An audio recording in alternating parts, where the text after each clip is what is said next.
शुद्ध तुझ हलताना मन फांदी पोळणाऱ्या उन्हा मंदी सावल्यांची हिरवी नांदी होई मन शुद्ध तुझ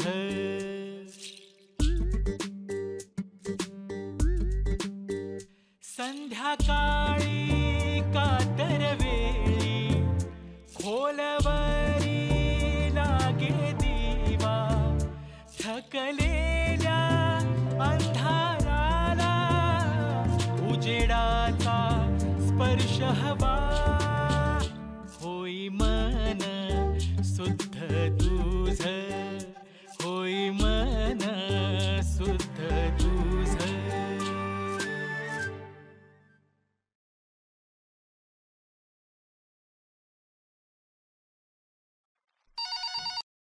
येस सर. प्रीती आता शेवटची अपॉइंटमेंट आहे ना? हो.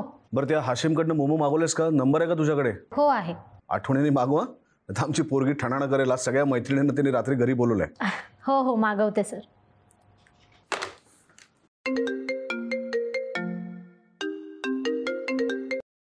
हॅलो सलील काका. बोल नीरा. काय येतेस ना तू? तुझी वाट बघतोय का? काही चेंज ऑफ प्लॅन? नाही सॉरी, मी एका कॉन्फरन्समध्ये अडकले होते, पण मी निघालेच आहे. रोहितचं विजाचं काम पण झालंय, तो पोचेलच. मी पण आलेच. ठीक आहे येऊ दे. मी तुला फोटो पाठवते व्हॉट्सॲपवर. रोहितचा? तू बरी आहेस ना नीरा? अगं भेटलोय की त्याला मी. पण आता जरा तो वेगळा दिसायला लागलाय. नीरा बरं आहे ना सगळं? नाही, मी येते, मग बोलू आपण. ठीक आहे ये, वाट बघतो.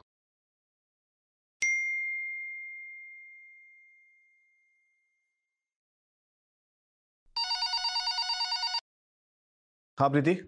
सर मिस्टर रोहित आलेत. पाठव. आणि ऐक, मोमोजचं अजून एक पार्सल सांग आणि चहा पण पाठव. बर. येऊ सर? अरे ये रोहित. काय सापडलं व्यवस्थित? क्लिनिक? काही अडचण नाही ना? नाही. कसं आहेस बाकी?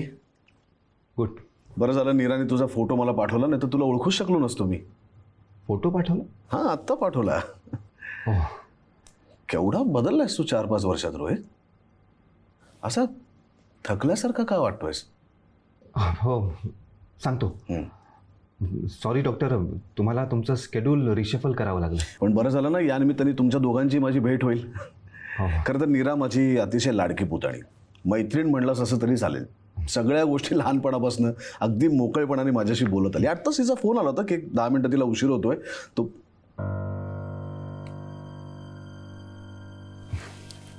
रोहित काय झालंय? काय होतंय? डॉक्टर मला ना फार स्ट्रेस आलाय, त्यामुळे मीराला असं वाटलं की तुमच्याशी कन्सल्ट करावं. तू अगदी मोकळेपणाने मनात काहीही न ठेवता माझ्याशी बोलू शकतोस. बोल. डॉक्टर मी US कंपनी सोडली आणि पुण्याची जॉईन केली. ती पूर्ण विचार करून. म्हणजे ऑफकोर्स मला असं वाटतं मी पूर्ण विचार केला, पण आता असं वाटतं की मी खरंच पूर्ण विचार केला होता ना, की उगाच सोडला मी तो जॉब. म्हणजे माझे काही मित्रही असंच म्हणतात, म्हणजे ज्यांना मी मित्र समजतो. म्हणजे तशा पुण्यातही 2 ऑफर्स होत्या, त्यातली एक आधीचं कनेक्शन असलेली निवडली. आता असं वाटतं की जी निवडली नाही ती माझ्या टॅलेंटला जास्त जस्टिस देणारी होती. म्हणजे इथेही तसं बरं आहे, पण त्या कंपनीत अधिक चांगलं झालं असतं. तिथला डिरेक्टर म्हणतोय माझ्याकडे आलास तर चांगलं पॅकेज देईन मी तुला, इथे तुझ्या टॅलेंटला जास्त स्कोप आहे. पण मग मध्येच असं वाटतं की ती US नोकरी मी उगाच सोडली का? पण मग का सोडलीस तू US नोकरी? तिथला माझा बॉस त्याने अचानक रिझाईन केलं. मग त्याचं आणि माझं ट्युनिंग खूप चांगलं होतं. बरं, तो गेला तर गेलाच, पण त्याच्याबरोबर काही ज्युनियर्स नाही घेऊन गेला. मग म्हटलं आता इथे आपला निभाव कसा लागणार. सो म्हणजे नोकरी तुझ्या बॉसनी सोडली आणि तू अस्थिर झालास. हो ना, म्हणजे मनच लागे ना. मग वाटलं आपण आपल्या भारतात परत जाऊ. इथे पुण्यात निदान आपले लोक आहेत, आपलं घर आहे. म्हणून मग पुणं गाठलं. असं वाटतं USचीच नोकरी बरी होती. हा इथला इन्फिरियर ऑप्शन उगाच निवडला. आय मीन चुकतच गेलं सगळं. रोहित, IT क्षेत्राबद्दल मला फारसं ज्ञान नाही, त्यामुळे कुठली ऑफर चांगली कुठली वाईट ह्या गोष्टींबद्दल मी तुला काहीच सांगू शकणार नाही. पण या सगळ्या घडामोडींचा तुझ्या मनस्थितीवरती काय परिणाम होतोय, तुला कुठल्या गोष्टी त्रासदायक ठरतायत, तू कशामुळे अस्वस्थ होतोयस, हे बघणं माझ्यासाठी जास्त महत्त्वाचं आहे. झोपच लागत नाही सर. सारखी जाग येते आणि मग त्याच विचारांचं रिपिटेशन. त्यामुळे सकाळी उठलं ना की फ्रेश नाही वाटत. जॉब चालू आहे पण उत्साह वाटत नाही. सतत मी एक स्टेप खाली उतरल्याचं फिलिंग येतं आणि मग असाइनमेंट पूर्ण करणंही अवघडून बसतं. मग घरात लक्ष लागत नाही. सारखं जे झालंय आणि पुढे काय होणार याबद्दलचे विचार मन कुरतडत राहतात डॉक्टर. आणि तू नख कुरतडत राहतोस. अय नीरा, हॅलो काका. So good to see you. किती वर्षांनी भेटतेस तू मला. हो ना, 4-5 वर्षानंतर तुला भेटते, तेही असा प्रॉब्लेम घेऊन. ठीक आहे. हॅलो, तू आलास का? हो मी येतो. हां डॉक्टर, माझा एक मित्र आला आहे, त्याच्याशी जरा ऑफिस मॅटरचं बोलायचं आहे आणि पेनड्राईव्ह द्यायचं आहे. इफ यू डोंट माइंड मी जाऊन. Please please please. थँक्यू. लवकर ये. हो. बसा. काय मग केवढं टेन्शन घेतलंस तू रोहितच्या जॉबचं? हां, तुझं ते नेहमीचं ब्राईट स्माइल कुठे गेलं? ब्राईट फ्युचर तरी कुठे? काय बोलते, सगळं संपल्यासारखं एवढं टेन्शन? टेन्शन घेण्यासारखाच वागतोय तो. नाही म्हणजे त्याच्याकडे बघून कळते की तो थोडासा खचला आहे, थोडासा डायलेमा आहे त्याच्या मनात जॉबबद्दल. पण कॉर्पोरेट जगात ही आता नॉर्मल गोष्ट झाली आहे. कॉर्पोरेट जगात असेल, पण रोहितसाठी हे सगळंच खूप नवीन आहे. म्हणजे त्याचा हा पहिलाच जॉब स्विच आहे. पण तो ज्या प्रमाणात रिॲक्ट होतोय ते खूप लिमिटच्या बाहेरचं आहे. काय झालं नेमकं सांग मला. म्हणजे गेल्या काही महिन्यात, म्हणजे 4-5 महिन्यांपूर्वी जेव्हा मी सिॲटलवरनं इथे परत आलो तेव्हापासून तो खूपच अस्वस्थ आहे. त्याचे इनमिन 4-5 मित्र आहेत, त्यांना सारखा फोन करत राहतो. मी घेतलेला डिसिजन बरोबर आहे की नाही असं सारखं त्यांना विचारत राहतो, त्यांचे ओपिनियन्स घेत राहतो. तिकडचं सोशल लाईफ चांगलं नाही म्हणून आम्ही इकडे शिफ्ट झालो. पण त्यांनी स्वतःला इतकं बंदिस्त करून घेतलं आहे की असं वाटतं की इथल्यापेक्षा सिॲटलच बेटर होतं. तुला तर माहितीच आहे काका की रोहितचं मेरिटोरियस करिअर. ऑफकोर्स, GE मध्ये तो देशात तिसरा आला होता ना. आणि मग IIT Powai, best package, best placement, एकुलता एक, दिसायला चांगला. कुणाचेही आईबाबा म्हणतील तसे माझेही आईबाबा म्हणाले अजून काय हवं. आणि टू बी व्हेरी फ्रँक, मी सुद्धा त्याच्या CVवर इम्प्रेस झाले होते. नीरा, लग्न काही तुम्हाला माणसाच्या CV बरोबर, त्याच्या उंचीबरोबर किंवा त्याच्या देखणेपणाबरोबर करायचं नसतं, तर तुमचं लग्न त्या माणसाच्या स्वभावाबरोबर होत असतं. गरजेचं नाही की तुमचे स्वभाव जुळले पाहिजेत. बऱ्याच वेळेला ते जुळतही नसतात. प्रश्न आहे तो तुमची तडजोड करण्याच्या क्षमतेचा. असं म्हणतात ना की यशस्वी विवाह हे तडजोडीनेच यशस्वी झालेले असतात.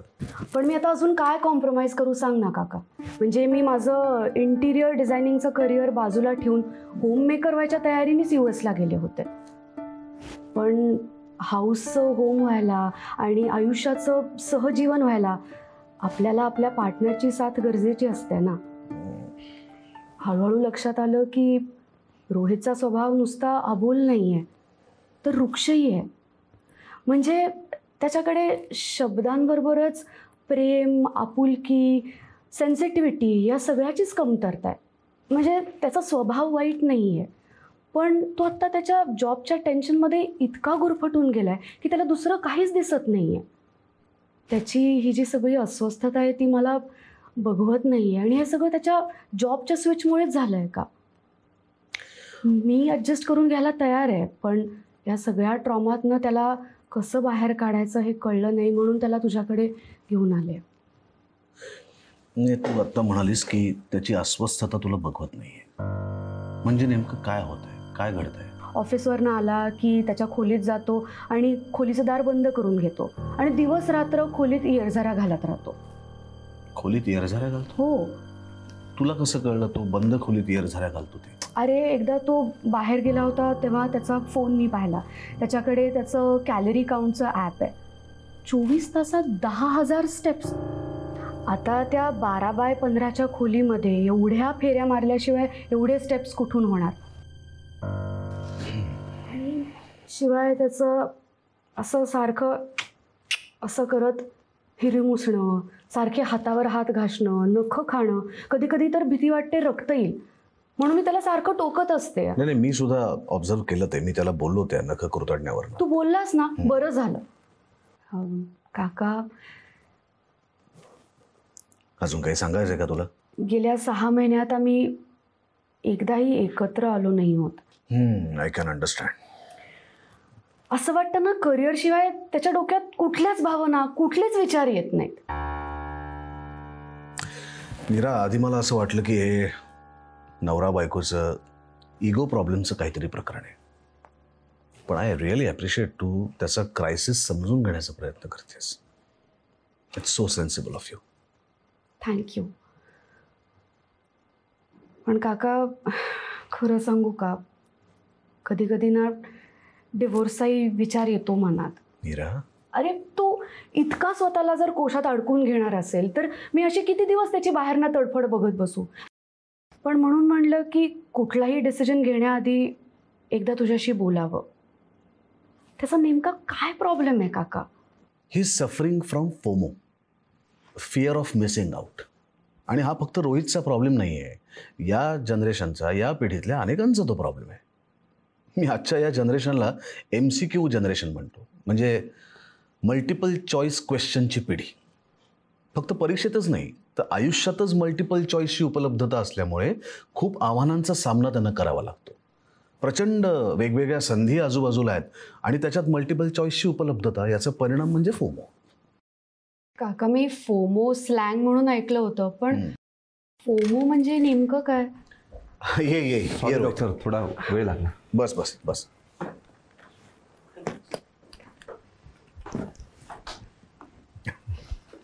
चला, या निमित्ताने नीरा मला खूप वर्षांनी भेटली आणि खूप गप्पा झाल्या आमच्यामध्ये.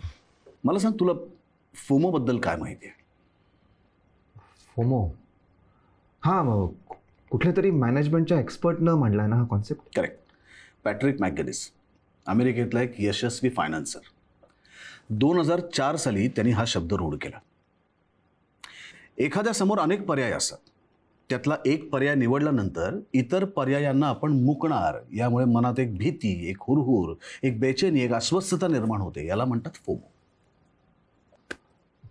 पण डॉक्टर, डिसिजन घेणं तर प्रत्येक फील्डमध्ये आवश्यक गोष्ट आहे. ती कशी टाळता येईल? नाहीच टाळता येणार. पण मग हा फोमो होतो केव्हा? निर्णय घेतल्यानंतर. म्हणजे माणसाने एखाद्या गोष्टीचा निर्णय घेतल्यानंतर त्याच्या आधीच्या उपलब्ध पर्यायांमधले सोडलेले पर्याय जेव्हा त्याला चांगले वाटतात आणि नुसते ते वाटून थांबत नाहीत, तर त्याच्याबद्दलची रुखरुख त्याच्या मनामध्ये काळ्या ढगांसारखी व्यापून राहते. ते काळे ढग म्हणजे फोमो. विचार केला तर आपल्याला अशी अनेक फोमोग्रस्त माणसं आपल्या आजूबाजूला दिसतात. इतरांचं कशाला, आपल्याही बाबतीत अशी गोष्ट अनेकदा घडते. म्हणजे आपल्याला एखादा शर्ट खरेदी करायचा असतो, आपण मॉलमध्ये जातो, अनेक शर्ट बघितल्यानंतर, निरखून बघितल्यानंतर त्याच्यातलं एक आपण निवडतो. पण त्याचं बिलिंग करताना मात्र जे इतर शर्टचे पर्याय आपण सोडले त्याच्यातला एक का नाही निवडला याच्याबद्दल मनामध्ये रुकरुक वाटत राहते. होतं का नाही असं? ही फोमोग्रस्त माणसं जेव्हा ट्रिपचं प्लॅन करतात ना तेव्हा तर अजूनच गंमत होते. सातत्याने ते त्यांचं जाण्याचं ठिकाण बदलत राहतात. अगदी रेल्वेचं बुकिंगही बदलतात. मग फायनली खूप विचार करून त्यांचं एक ठिकाण ठरतं कुलू मनाली. ती कुलू मनालीला जातात आणि तिकडे गेल्यावर त्यांच्या एका मित्राची स्टोरी बघतात. Enjoying Alleppey backwater in Kerala. झालं, त्यांच्या त्या कुलू मनालीमधला सगळा मूड निघून जातो आणि त्याची सगळी चिडचिड त्या गाईडवरती होते. एवढंच कशाला, माणसाला मृत्यूची भीती वाटते ना त्याच्या पाठीमागचं एक कारण सुद्धा फोमोच आहे. मग त्याला असं सतत वाटत राहतं की जगामध्ये अनेक घटना घडतील पण त्याचा साक्षीदार व्हायला मी इथे नसेन. यावर उपाय काय? म्हणजे हे टाळायचं कसं? Life is a combo. यामध्ये एका आवडणाऱ्या गोष्टीबरोबर 2 न आवडणाऱ्या गोष्टी आपल्याला स्वीकाराव्या लागतात.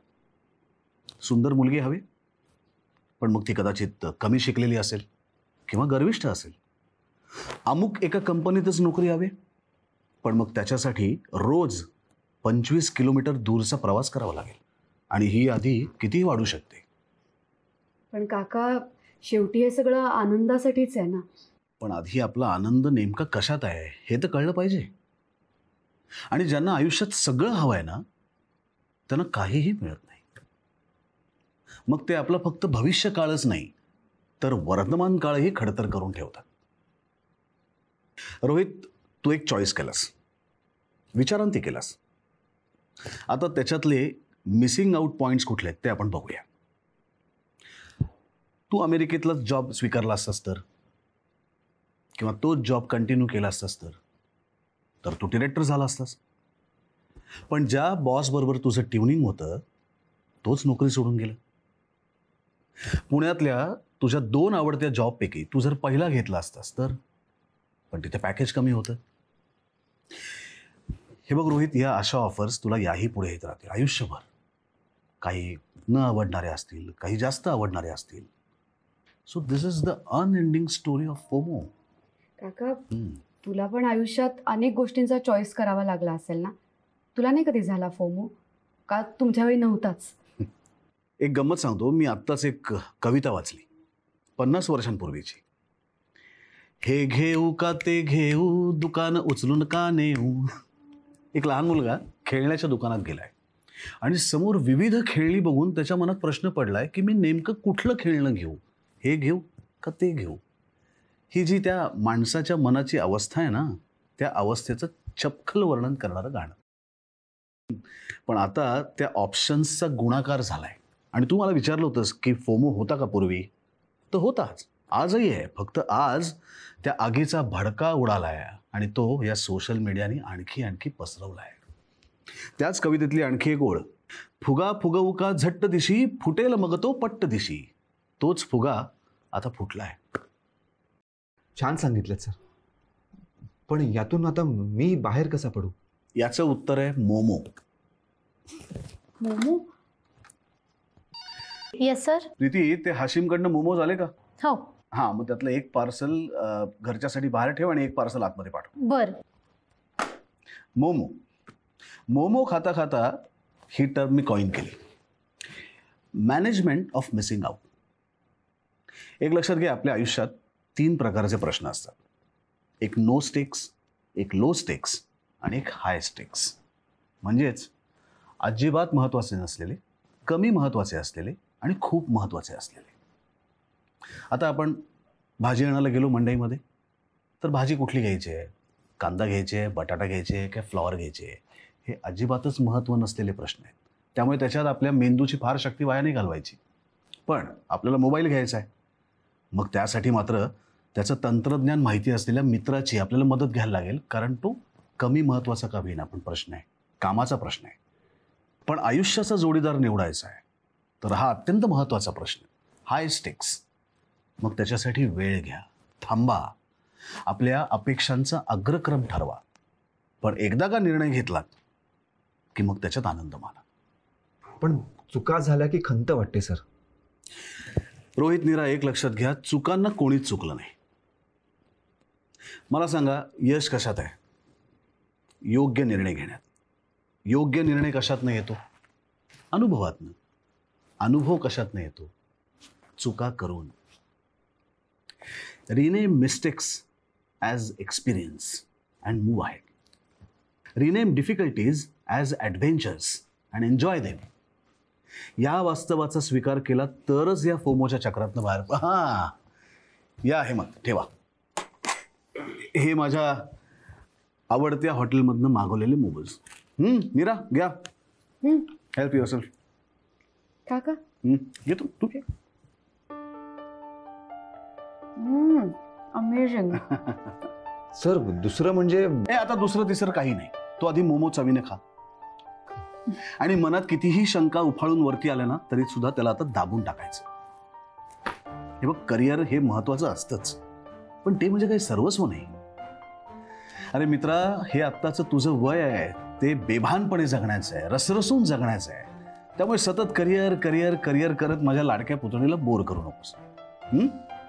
आणि मीरा, तू आता पुण्यात आलीस ना, मग चला आता इंटिरियरचं काम करायला सुरुवात करा. म्हणजे जरा घरातला विषय बदलेल आणि दुसऱ्यांची घरं सजवताना सजवताना तुमच्यातलंही नातं नव्यानं रुजेल.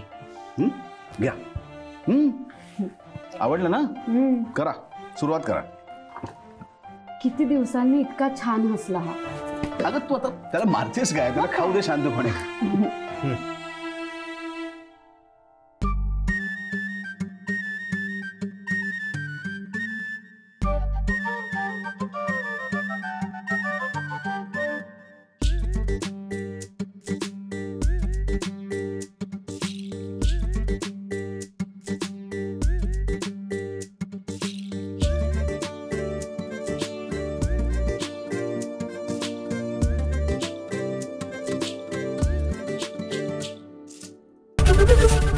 एबीपी माझा, उघडा डोळे बघा नीट.